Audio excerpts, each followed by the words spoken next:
Hi and welcome to Linear Equations video 3. I'm going to talk to you today about simple algebraic fractions. So these will be algebraic fractions that do not involve a pronumeral in the denominator, but we will head towards those types of equations later in the year.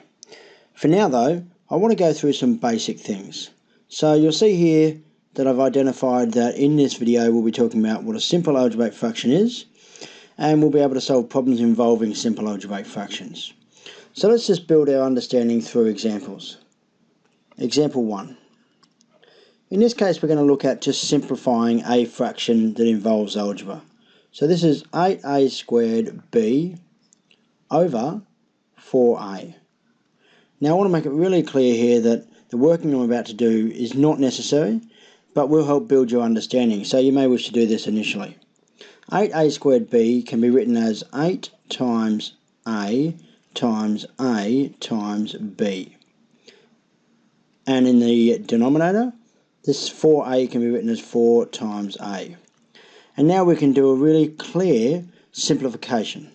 So 8 and 4 cancel out, leaving 2 on top. 8 divided by 4 is 2. And we have an a, and an a cancels out.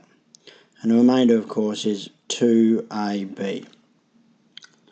And there is a second part to this question, so we'll call this part A. And in part B, we'll have a look at a similar question, but slightly different. In this one, we'll have 10xy cubed minus 15xy all over 5x squared y.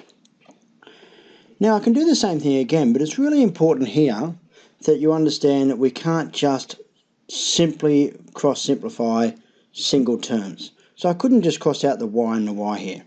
If I did that, I would be neglecting this term here. And both of these terms are currently being divided by 5x squared y. So I need to keep that in mind. So instead, what I'm going to do is I'm going to separate these terms, factorize the numerator, and then simplify. And as you practice, you may not need to show all this working, as you will get better. So let's just start by doing that separation again. 10 times x times y times y times y minus 15 times x times y all over 5 times x times y. Now I'm going to factorize the top terms. So you notice that both of them have an x, and both of them have a single y. Now the first one has some extra y's, but the second one doesn't, so I can only take out one x and one y. You'll also notice that numerically, I can take out a factor of 5. 5, it divides 10 and 15, it's the highest common factor of 10 and 15. So I now have 5 times x times y, and remaining I have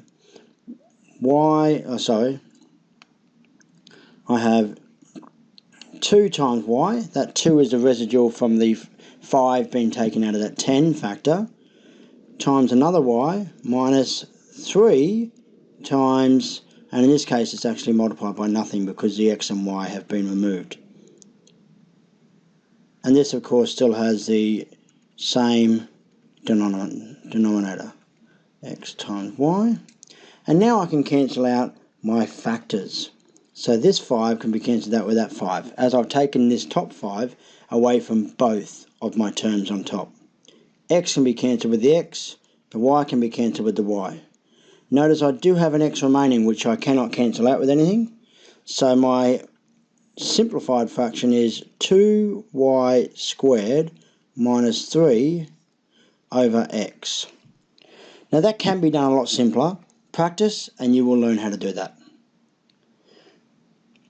Question 2, I'm going to look and remind you again about a couple of fraction-based questions. So for this topic, you'll need to be able to add and subtract fractions. So this is a little bit of a revision of that again. There'll be two parts to this question again. The first one, 1/2 plus 1/3.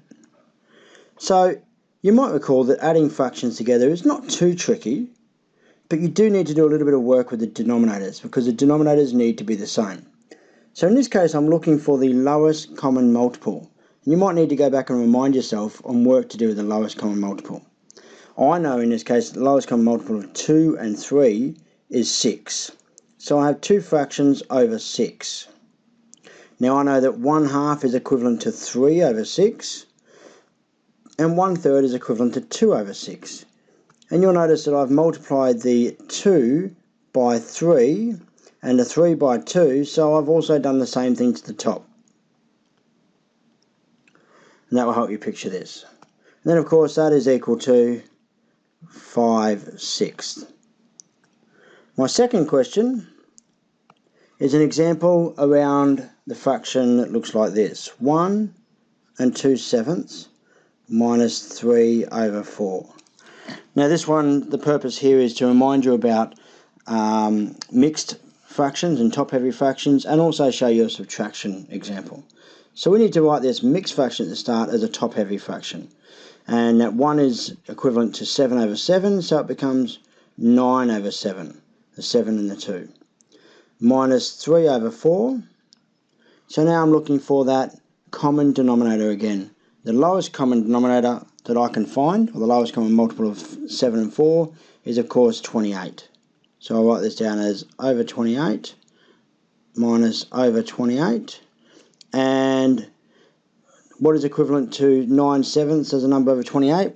Well, I multiplied that 7 by 4 to get to 28, so I multiply the 9 by 4 to get 36. I multiplied the 4 by 7 to get 28 on the bottom there, so I multiply the 3 by 7 to get 21. And then I do my subtraction and I get 15 28ths remaining. And that's my answer. In this case, I don't have to turn it back into a mixed number because it's already less than 1. So there's some fractions revision. Go back and look at that if you need to. Now we'll very quickly get into the nitty-gritty, and I'll show you some examples of what you'll be doing in this topic. Before we solve some equations though, one last fractional example, but this time an algebraic fraction addition.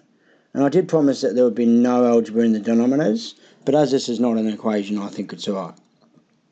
3 over a plus 1/3, again looking for that lowest common multiple, and the lowest common multiple of a and 3, well, they're so different that there's no shared factors, so therefore the lowest common multiple is actually 3a.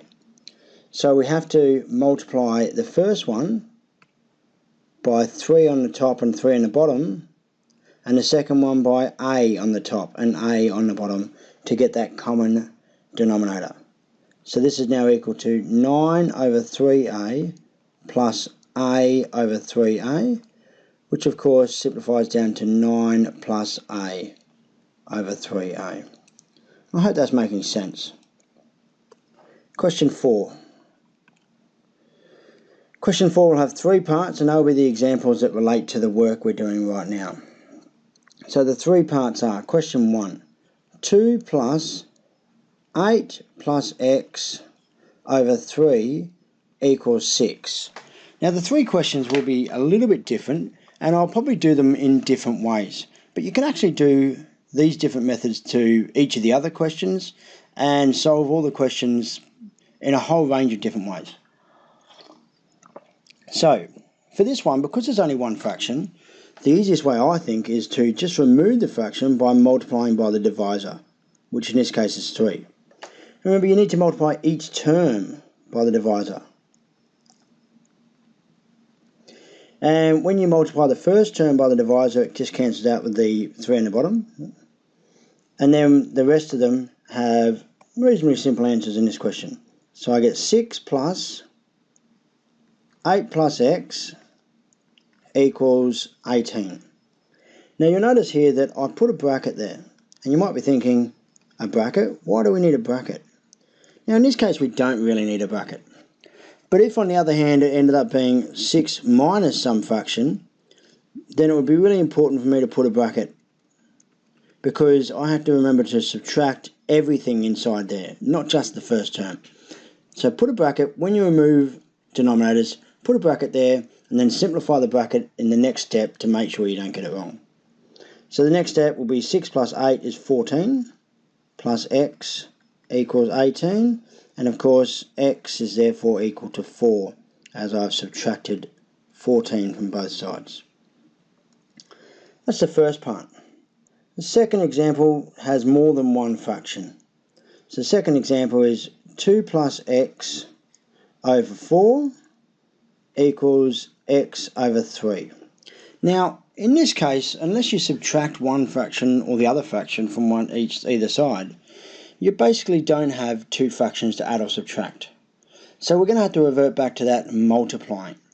Now we could simply multiply by 3 and then multiply by 4.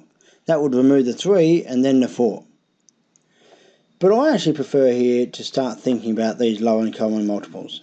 And in some cases you might make your life just a little bit easier by considering the lowest common multiples.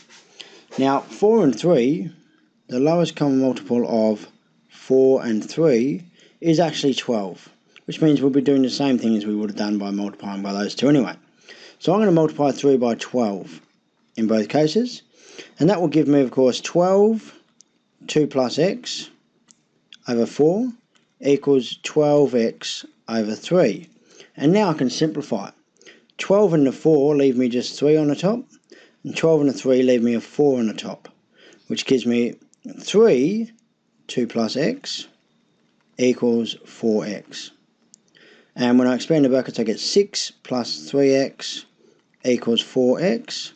I subtract 3x from both sides, giving me 6 is equal to x, or x is equal to 6, either way around. And that's that problem solved.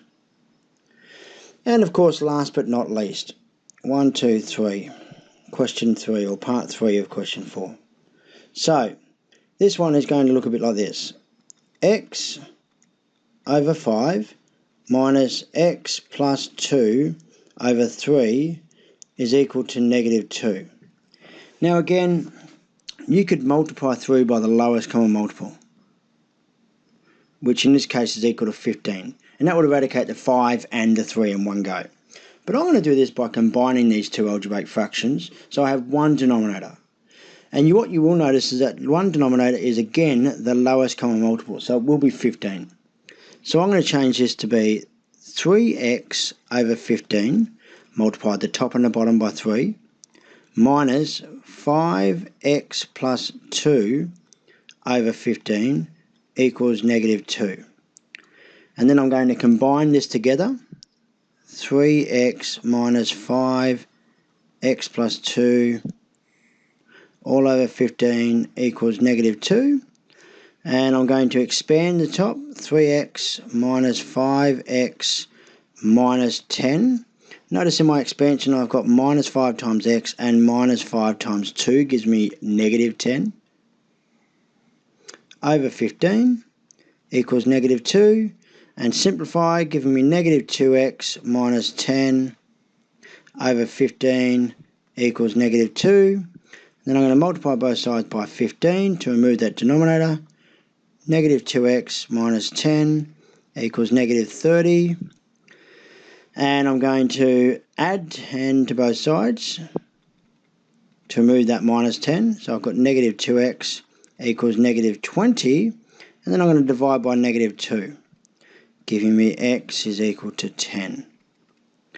Now, this 15, I really could have removed it anywhere from here on by multiplying by 15. And in fact, I could have multiplied by 15 in the first step. I chose to hold on to it because I just want you to see that it really doesn't matter what order you do these operations in. As long as you're doing the same thing to both sides and the same thing to every term, you won't have a major issue. My personal opinion is get rid of the fractions as early as you can, but you can choose to do it how you like. I'm sorry this video is a bit longer than the other ones. I hope that you found value in all the examples that I've done. Thank you.